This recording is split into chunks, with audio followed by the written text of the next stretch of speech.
Once the first 5 minutes is over, I tend to relax into it and settle down a little bit. But I'm history before I go on, and in the first few minutes, I'm history.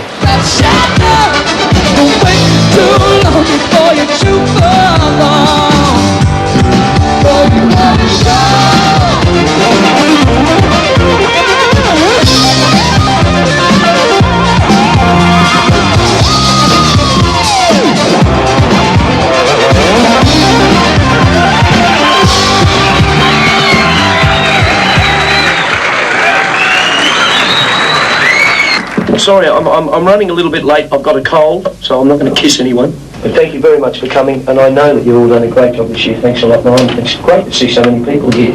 It's fantastic. Enjoy your lunch. I'll see you shortly.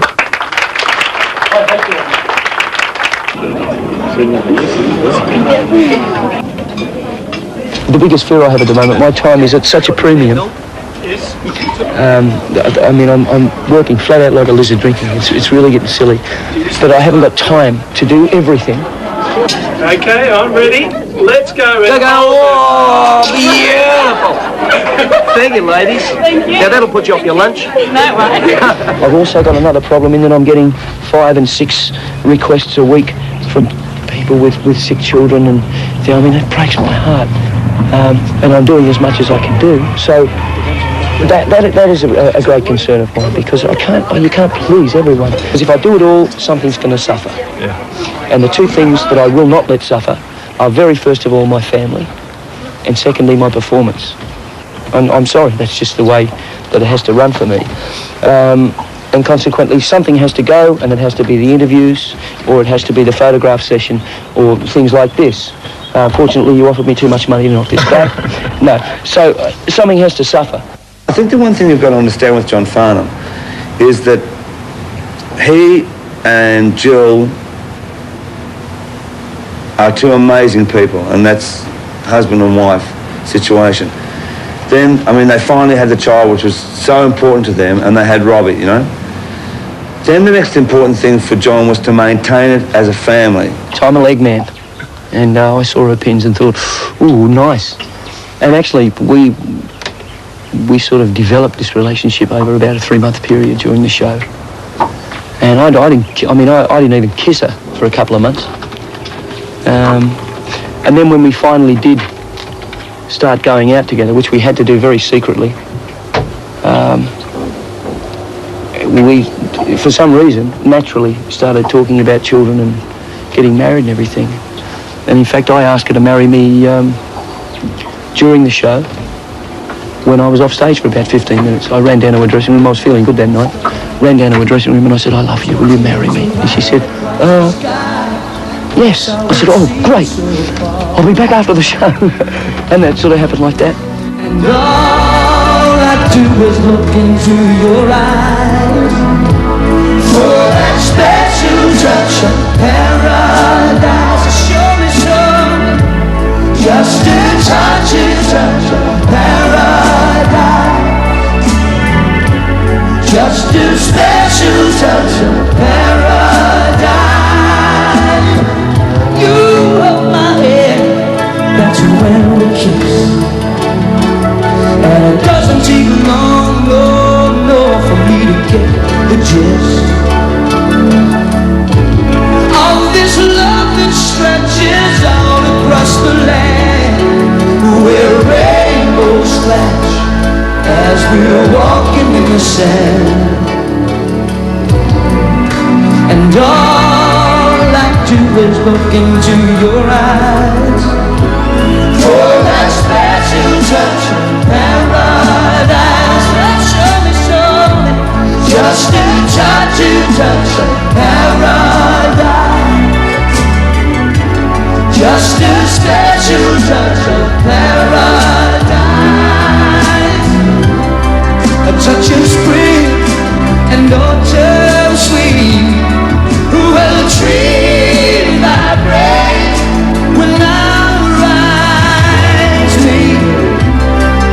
And I think of all the love that we have been making.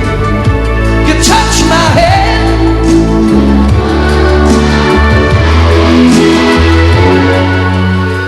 really close friend of mine, a fellow named Jeff Reynolds, used to borrow Jeff's MGB, and he'd be at work, and his wife would be at work, and we'd drive over to his place, his home, because we couldn't go to her home, we couldn't go to my home, or my flat, because people were everywhere. And we did most of our courting there, and I had a little 17.5-foot boat that I used to have moored down at the St Kilda Marina, where they used to call me the temporary Australian, and I used to throw her on that, and we'd go out and cuddle each other for hours. And all I do is look into your eyes. One that spits a touch of paradise. Oh, darling. Well, it's the devil in the deep blue sea for me. I love being on the road, but I hate being away from home. And as I said earlier, the hard part has been that, you know, Jilly's been pregnant through this thing and unable to travel for a great part of it. And Robbie's been at school and consequently unable to travel for a part of it. So that's been hard. I mean, he gets a bit upset when I have to go away. And in fact, I rang him the other day from Canberra and I said, I'm coming home tomorrow, mate. He said, forever? And it broke my heart. But he's pretty good. I mean, he handles it real well. He's Superman. He really believes he's Superman when he's got his cape on. And we'll often go out and play Superman in the backyard. And occasionally he'll say, hey, listen, let's get the video and make a movie, Dad. And he'll do that. Or he'll get on his bike and we'll, you know, go somewhere and go for a bike. He's just gotten into fishing. So I took him down to a bend on the Yarra, which is very quiet. No fish in it, but, you know, we can wet a line and sit there together and eat a salmon. That's a lot of fun. But I thought he'd get bored after 15 minutes and I'd have to take him home. But we sat on the Yarra River for 2.5 hours, just chatting. It was great.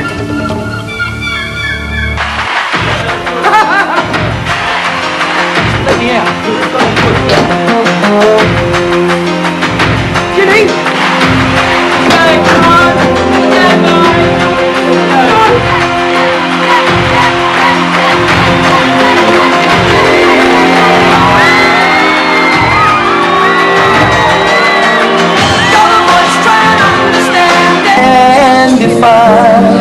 Right, we'll put some echo on this one, Jack. My uncles have always been into music, you know, and I, you know, singing around the Christmas party, you know, everyone would have a carol to sing or something, and it would be a lot of fun. Situation,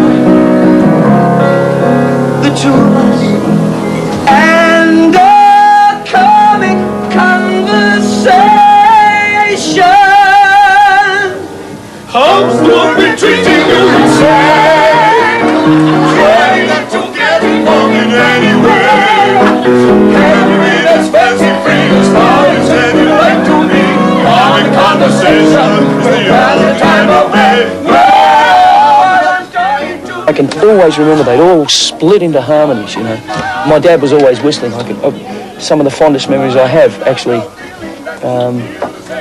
is driving back from Thornton out here, or this way, or the Goulburn River, going home, and my dad would just sit in the back of the car, just whistling gently while my uncles were driving, you know, and half asleep.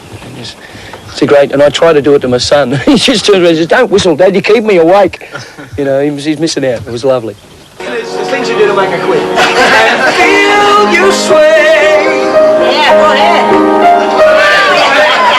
Many years have passed, and with them when I hear that I ever had to feel this way. No, there isn't gonna be a happy ending. I'm a musical ignoramus, so I can't read or write music.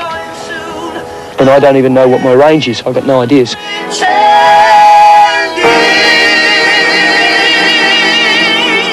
He's got a very, very high range. I guess it's about maybe 3 octaves, and it's very, very chesty. With the gift that he has and the gift that you get from that, there's no vocal lessons required. You just really have it. He never rests. He just cannot rest. Where other acts that I've been with, you know, they'll take a couple of days off and you don't see them. The rest of the band really don't see them, but he never really does that. It's just not really in his nature, even though he gets very, very tired, but he just really seems, you know, he seems to not be able to do that, which is, that's one of the